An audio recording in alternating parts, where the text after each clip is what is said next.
Thank you so very much for inviting me to this gathering. It's an honor to be here with all of you today.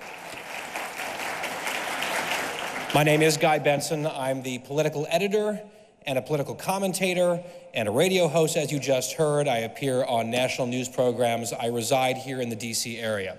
What I can tell you, by way of background, is that I am an American citizen, but I was born not far from Iran.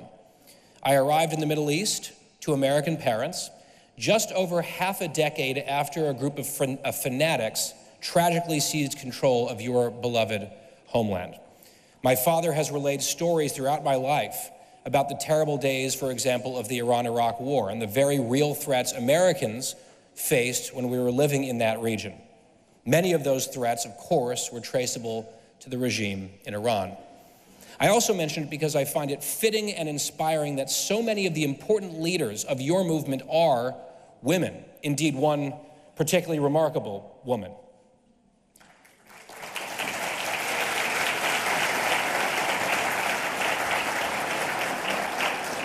In an era in our politics of cheap posturing and a lot of empty rhetoric, Iranian women demanding freedom and equality is, in a word, heroic, true heroism. I'm here today because I unequivocally share all of your righteous vision for a free, secular, democratic, non-nuclear Iran, as determined and secured by and for the people of Iran and no one else.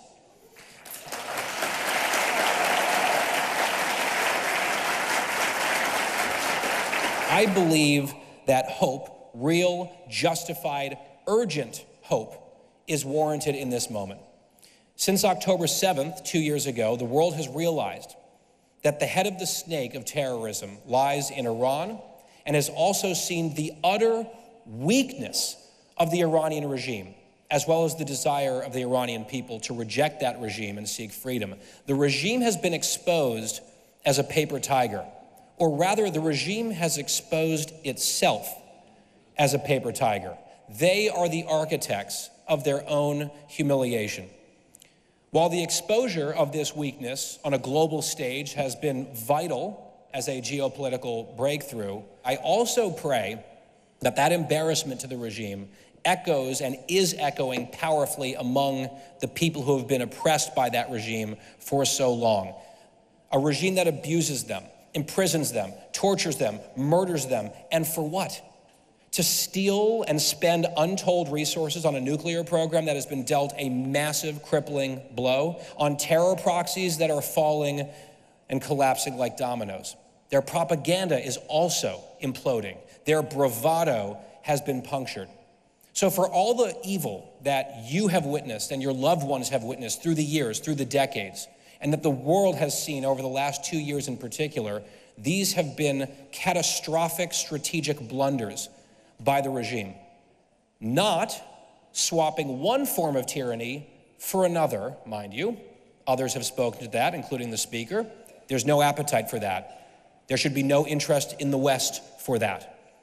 But rather genuine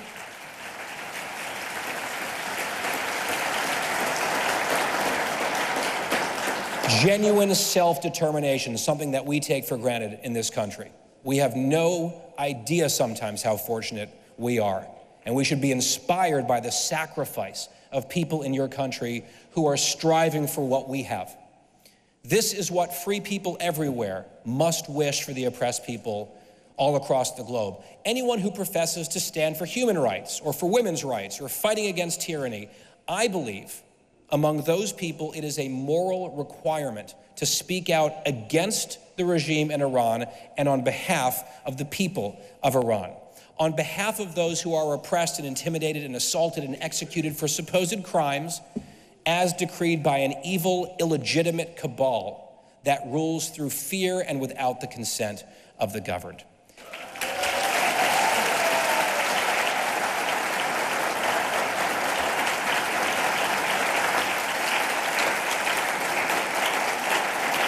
A bipartisan majority. For those of you who pay attention to American politics, you know bipartisan majorities aren't always guaranteed these days, but a bipartisan majority of the U.S. House of Representatives is behind you, as expressed in House Resolution 166. Many of you are familiar with that. It is a morally clear and powerful document. It has the backing of a majority of our House of Representatives across party lines. How fantastic.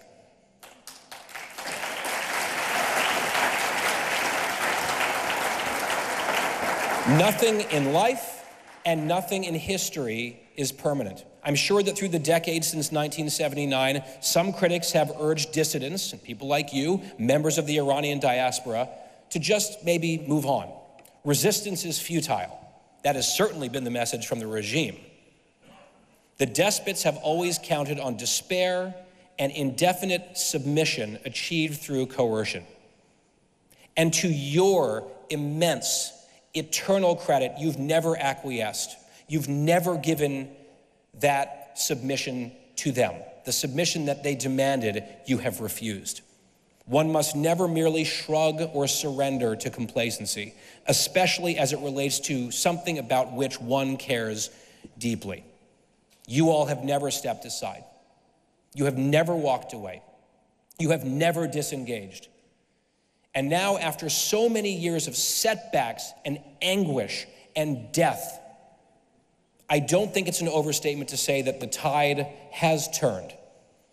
And justice is not just remotely plausible, but increasingly realistic.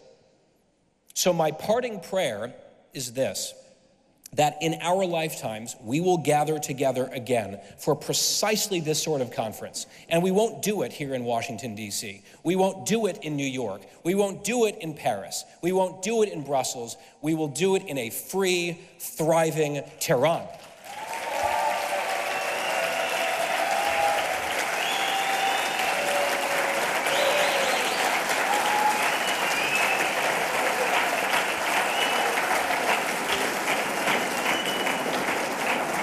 And God willing, not if, but when we have that gathering in Tehran, we will have a conversation not about what might be, but what has already been achieved. Thank you very much.